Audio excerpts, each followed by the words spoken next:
To the end of the earth Tishani Doshi ने लिखा है। बहुत आसान सा चैप्टर है, इसको चैप्टर कहना भी ज्यादा सही रहेगा नहीं, क्योंकि इसके अंदर ना बहुत ही जनरल नॉलेज की बात है। इसमें ना अंटार्कटिका की जर्नी के बारे में बताया गया। अंटार्कटिका क्या है भाई? 7 कॉन्टिनेंट्स हैं वर्ल्ड में, उसमें एक कॉन्टिनेंट अंटार्कटिका भी है। अगर आप साइंस स्ट्रीम के स्टूडेंट हो भाई, तुम्हें तो ये हलवा लगेगा, क्योंकि इसमें अंटार्कटिका में बताया गया कि कैसे जलवायु जो क्लाइमेट चेंज हो रहा है उसका जो सबसे बड़ा इंपैक्ट है वो वहीं पर नजर आ रहा होता है। वहां पे आपको सब कुछ दिख रहा होता है, ग्लेशियर्स पिघल रहे हैं, पीछे हट रहे हैं, जिसकी वजह से पूरी जलवायु हमारी चेंज हो रही है, क्लाइमेट चेंज हो रहा है, अल्ट्रावायलेट रेज हैं वो आ रही हैं भाई, ओजोन लेयर डिप्लीशन हो रहा है। ये सारी चीजें ये तो हमारे जनरल नॉलेज के टॉपिक्स है कि नहीं? इंग्लिश में भी पढ़ना पड़ता है हमें, पोल्यूशन को लेके भी पढ़ते हैं हम, इसी तरह से ग्लोबल वार्मिंग को लेके पढ़ते हैं ना। तो ग्लोबल वार्मिंग का क्या इफेक्ट हो रहा है वो इस चैप्टर में बताया गया है। तो इसमें कुछ क्या कोई अलग सी बात होगी? नहीं। आओ मैं तुम्हें बहुत शॉर्ट में समझा देता हूं। पहला मोटा मोटा देखेंगे, फिर छोटा छोटा देखेंगे। क्या इसमें? The author went to a trip of Antarctica. Author जो है हमारी वो कहां जा रही है? अंटार्कटिका की ट्रिप पे जा रहे हैं। India and Antarctica were connected 650 million years ago. 650 million year ago India जो है ना हमारा और अंटार्कटिका जहां सारे में बर्फ ही बर्फ है, वहां पूरी बर्फ है, वहां इंसान रहते ही नहीं है, वहां इंसानी जिंदगी नहीं है, कोई बिल्डिंग नहीं, कुछ नहीं। वो पहले एक ही थे, इंडिया और अंटार्कटिका। कब? 650 मिलियन साल पहले, जब डायनासोर्स होते थे तब। She talks about the climate change and ecosystem. फिर तिशानी दोशी बताते हैं कैसे क्लाइमेट चेंज हो रहा है, उसका क्या इंपैक्ट पड़ रहा है, क्या इंपैक्ट आगे हो सकता है। Ozone layer getting thinner. Ozone का जो लेयर है जो हमें पराबैंगनी अल्ट्रावायलेट रेज से बचा रहा होता है, उसका डिप्लीशन हो रहा है, रिड्यूस हो रहा है। Climate change due to fossil fuels की वजह से हो रहा है। Example of phytoplankton. फाइटोप्लैंक्टन जो ओशंस होते हैं ना, उसके अंदर एक खास तरह की एक सिंगल सेल्ड प्लांट्स होते हैं, उनके बारे में बताया गया है। ठीक है। Watched seals hanging out on ice. और वहां पे जो सील नाम का एक जानवर होता है वो अब बर्फ में ज्यादातर दिखता है, तो वहां पे वो देखती हैं, साइलेंस महसूस करती हैं, जानवर को देख के खुश होती हैं। ये सारी चीजें उन्होंने अपना एक्सपीरियंस शेयर किया तिशानी दोशी ने। क्या इसको अब थोड़ा अच्छे से पढ़ ले? हाँ सर पढ़ लेते हैं, कुछ खास तो इसके अंदर है नहीं, आसान सा चैप्टर है और आसानी से हम इसको पढ़ लेंगे। आ जाओ। कुछ इस तरह का दिखता है हमारा अंटार्कटिका भाई। ये रहा बर्फ ही बर्फ है, चारों तरफ बर्फ ही बर्फ है, जो अब पिघल भी रही है। ये रही बर्फ ही बर्फ। चलो आओ बढ़ते हैं। हाँ, so the author who's on a cool trip to Antarctica, they have already traveled for 100 hours by car, plane and ship. पहले तो तिशानी दोशी बताती कि वो कितना ट्रेवल करके अंटार्कटिका पहुंचे। उन्होंने कहा मैं 100 घंटे से ज्यादा तो ट्रेवल कर चुकी हूं। और उन्होंने कार, एरोप्लेन, शिप, और फाइनली अब वो कहां पहुंची इन सबसे ट्रेवल करने के बाद? अब वो अपनी डेस्टिनेशन पे पहुंच रही है। वो कहां जा रही है? एक स्टूडेंट ऑन आइस करके एक प्रोग्राम चल रहा है जहां बच्चों को लेके जाया जा रहा है, जो हाई स्कूल के बच्चे, कि भाई दुनिया में क्या हो रहा है, हमारा प्लैनेट हमारे लिए कितना इंपॉर्टेंट है। उनको वो चीजें ना घर बैठे नहीं दिखाई जा रही, अवेयरनेस घर बैठे नहीं पहुंचाई जा रही, बल्कि उनको वो चीजें ले जाके दिखाई जा रही है, so that they can connect and feel the impact of the change. आ जाते हैं। Their goal is to explore and learn all about this mysterious and unique place. उनका गोल क्या है कि जो मिस्टीरियस है, यूनिक, अलग सी प्लेस अंटार्कटिका, उसको एक्सप्लोर करना, उसको समझना, देखना। Antarctica is a pretty wild place. Pretty बहुत ज्यादा वाइल्ड है, अजीबोगरीब सी जगह है। इट्स कवर्ड इन आइस भाई। In fact 90% of the world ice is there. दुनिया की 90% बर्फ वहीं है और कहीं नहीं है। And there are not any trees or buildings or anything like that. There is no life there. वहां कोई लाइफ नहीं है, इंसान नहीं है, बिल्डिंग्स नहीं है, ट्रीज नहीं है, वहां कुछ भी नहीं है। आ जाते हैं।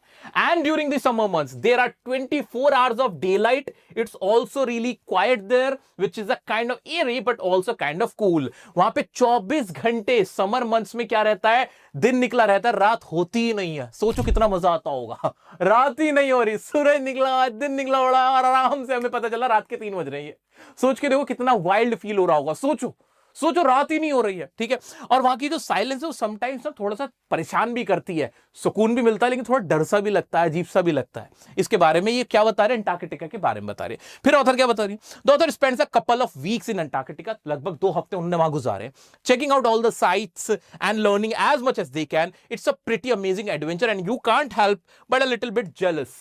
आप वहां जाके ना आप देखते हो कि बहुत ही अजीब सी जगह है, बड़ी खूबसूरत भी जगह है, और आप सोचते हो कि यार जहां हम रहते हैं वहां तो इतनी सुंदरता, इतनी शांति, इतना अच्छा नहीं है, लेकिन यहां पर है, तो समटाइम्स यू फील जेलस। ये बोल रहे राइटर। आगे बढ़ जाते हैं। The author is thinking about something pretty cool. अब ऑथर सोचती हैं, अब थोड़ा सा आगे का सोचती है। अभी तो अंटार्कटिका के बारे में बताया कि 90% ऑफ दुनिया की बर्फ कहां। जल्दी से लिख दो मेरे बच्चा कि 90% of world ice is in Antarctica. Antarctica में है। 24 आवर्स क्या रहता है वहां पे समर में? डे टाइम रहता है। ये हमने देख लिया है। अब क्या बताते कि एक लंबे समय पहले, एक पुराने समय में India and Antarctica were actually connected. They were part of a giant landmass called Gondwana that existed. ये इंपॉर्टेंट लाइन है एग्जाम के पर्पस से, याद रखना। 650 मिलियन साल पहले इंडिया और अंटार्कटिका एक थे, जिसको गोंडवाना कहते थे। क्या बोलते थे उसको? गोंडवाना लैंडमास बोला जाता था। Back then the climate was a lot warmer and there were all kinds of plants and animals living there. उस समय में अंटार्कटिका में और इंडिया जो कि गोंडवाना था, तब तो यहाँ पे वार्मर क्लाइमेट था, गर्मी थी, इतनी बर्फ नहीं थी, तो यहाँ पे प्लांट्स भी थे, लोग भी थे। Of course, that was all a long time ago. लेकिन बहुत पुरानी बात है, 650 million years ago, way before. ये वाली लाइन मेरे बच्चे एक बार कमेंट में लिख डालो, मेरे लिख जाओगे, लॉन्ग टाइम एगो India and Antarctica were a part of a giant landmass called Gondwana 650 million years ago. आगे बढ़ता है। Of course, that was all long time ago, way before humans even existed. तब humans भी नहीं थे, डायनासोर के जमाने की बात है, of course. डायनासोर के जमाने 650 मिलियन साल पहले, ठीक है। Eventually, after 550 million years, भाई after about 550 million years के बाद क्या हुआ था? जो गोंडवाना था, that broke apart, वो टूट गया। और उसके बाद ही जो कंट्रीज निकल के आई, हमने देखा कि वो कंट्रीज बन गई, वरना उससे पहले वो कंट्री नहीं थी, तो इंडिया भी फिर अलग हो गया, entered into the countries we know today. तो ये तो अंटार्कटिका की हिस्ट्री बताई, किसने बताई है? त्रिशानी दोषी बता रही है। The author also talks about climate change. अब क्लाइमेट चेंज के बारे में बात करिए author, which is a big deal these days, जो आजकल की बहुत बड़ी डील है, बड़ी समस्या है। They think that if you want to understand it better, we should go visit Antarctica. अगर हम इसको अच्छे से समझना चाहते हैं तो we should go to Antarctica, हमें अंटार्कटिका में जाना चाहिए और देखना चाहिए अपनी आंखों से, and see for ourselves what's happening to the ice there. हम खुद देखें कि वहां बर्फ को क्या हो रहा है, बर्फ पिघल रही है, जो हमारी फ्यूचर जनरेशन है वो कैसे सर्वाइव करेंगी, उनको पता लगना चाहिए कि उन्हें इसके ऊपर काम करने की बहुत जरूरत है। क्लियर? ये लाइन इंपॉर्टेंट है। Next we find out about the ecosystem in Antarctica and how it doesn't have a lot of different kind of living things. फिर वो इकोसिस्टम के बारे में बात करते हैं कि अंटार्कटिका इकोसिस्टम बहुत अलग है, बहुत बर्फ है वहां पे, और वहां पे किस तरह से वहां पे जिंदगी नहीं है, different kind of living things, it doesn't have a lot of, क्योंकि वहां पे ना ट्रीज है, ना इंसान है, ना बहुत ज्यादा तरह के जानवर हैं, बहुत लिमिटेड वहां पे स्पीशीज आपको मिलती हैं because of the climate of course, क्योंकि वहां इतनी सारी बर्फ है, दुनिया की 90% बर्फ है। आगे बढ़ जाते हैं। This means that even small changes through the environment can have a big impact. ये लाइन इंपॉर्टेंट है, याद रख लेना कि जो एनवायरमेंट में जो स्मॉल चेंजेस भी होते हैं ना, उसका बड़ा इंपैक्ट होता है। कैसे? For example, if the ozone layer keeps getting thinner, ozone layer पतली होती जा रही है, कोई बात नहीं, लेकिन अगर वो ऐसे ही पतली होती चली गई, it will affect the animals that live in the area like sea creatures and birds. It could even mess up the way carbon moves around the world. ये लाइन तो खोल के पी जाओ, इस चैप्टर का क्रक्स ही कहीं ना कहीं ये है, ठीक है, कि ozone layer is getting depleted day by day, and if it goes continue, अगर ये कंटिन्यू होता रहा, so the birds, the creatures like sea creatures, animal, वो सभी इससे अफेक्ट हो जाएंगे। Clear? Yes, it could even mess up the way carbon moves around the world. इसकी वजह से जो कार्बन है उसका वो भी मैस अप हो जाएगा, जिस तरह से ये बढ़ रहा है ओजोन लेयर का depletion. We also learn about some of the things that are causing climate change. अब उसके रीजन की वजह, इसका रीजन बता रहे हैं कि how ozone is depleting. Important है ना यार, ओजोन लेयर, यार क्लास 8वीं का तो ये सब कुछ क्यों हो रहा है भाई? Burning fossil fuels, this is bad news for Antarctica and it could be dangerous for people too. ये अंटार्कटिका के लिए बुरी बात है कि फॉसिल फ्यूल बर्न होने लगे, उसकी वजह से बर्फ पिघल रही है। अंटार्कटिका अगर पूरा पिघल गया तबाही नहीं आ जाएगी पूरी, ठीक है।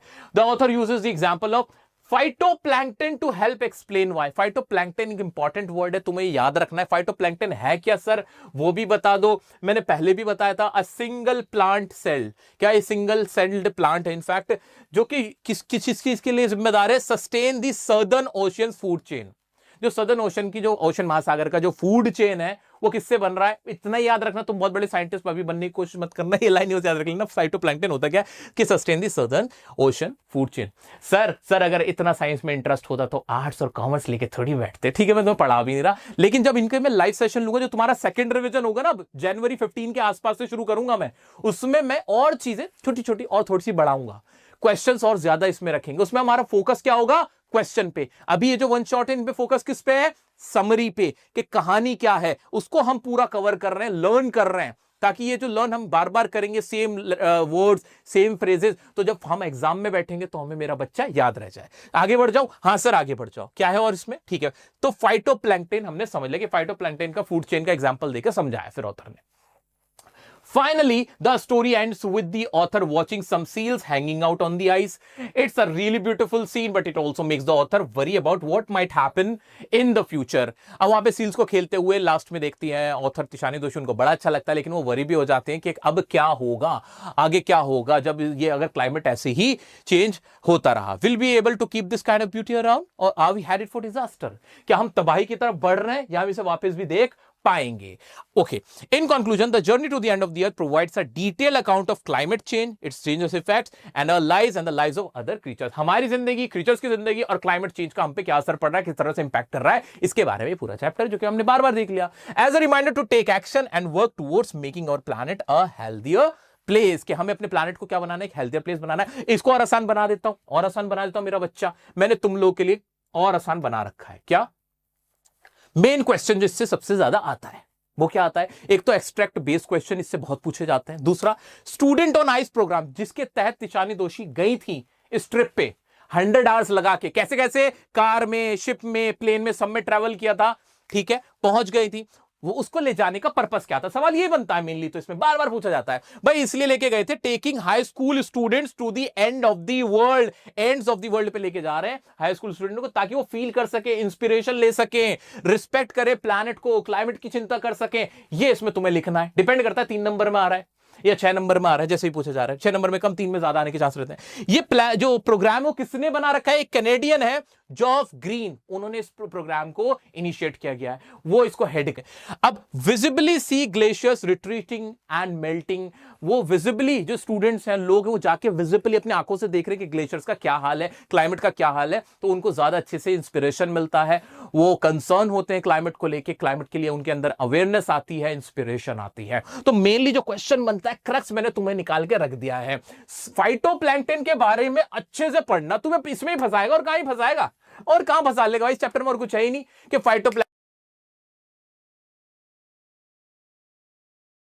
प्लैंकटन है क्या, तो सिंगल सेल्ड प्लांट है, रिस्पॉन्सिबल है सदर्न ओशियंस के लिए. जो सदर्न ओशियंस हैं उनके सस्टेनमेंट के लिए ये रिस्पॉन्सिबल होते हैं, ओशियंस की फूड चेन के लिए. फूड चेन इन्हीं से बन रही होती है. अगर वो फूड चेन खराब हो गई तो फिर क्या होगा, बस हमें ये चिंता जाहिर करनी है. क्लियर है? ठीक है, तो ये 2 पॉइंट इसमें सबसे ज्यादा बनते हैं. बल्कि एक एक्स्ट्रा अगर कोई 3 पॉइंट, तीसरा सवाल मुझसे तुम पूछोगे वो वही होगा क्लाइमेट चेंज का.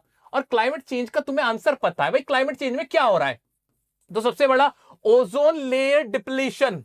डिप्लीशन मेरा बच्चा लिख दो डिप्लीशन. डिप्लीशन का मतलब पिघलना. ओजोन लेयर पिघल रही है, जिसकी वजह से यूवी रेज हो रही आएंगी. उनका क्या होगा, जो कार्बन है वो मैसअप हो जाएगा, कार्बन का भी बैलेंस मैसअप हो जाएगा. ओजोन लेयर पिघल रही है, इकोसिस्टम बदल रहा है, क्लाइमेट चेंज हो रहा है, ग्लेशियर्स पिघल रहे हैं, डिजास्टर की तरफ हम जा रहे हैं. और ये हो क्यों रहा है, वो रीजन बता देना. ओजोन लेयर डिप्लीशन क्यों हो रहा है, जल्दी बताओ कमेंट में, क्यों हो रहा है. सब लोग एक साथ मुझे बता दो, ओजोन लेयर डिप्लीट क्यों हो रही है, जल्दी बता दो. हाँ. फॉसिल फ्यूल्स की वजह से, बर्निंग ऑफ फॉसिल फ्यूल्स की वजह से. ठीक है ना, क्लियर है. बस यही तो इस चैप्टर में था, और क्या था.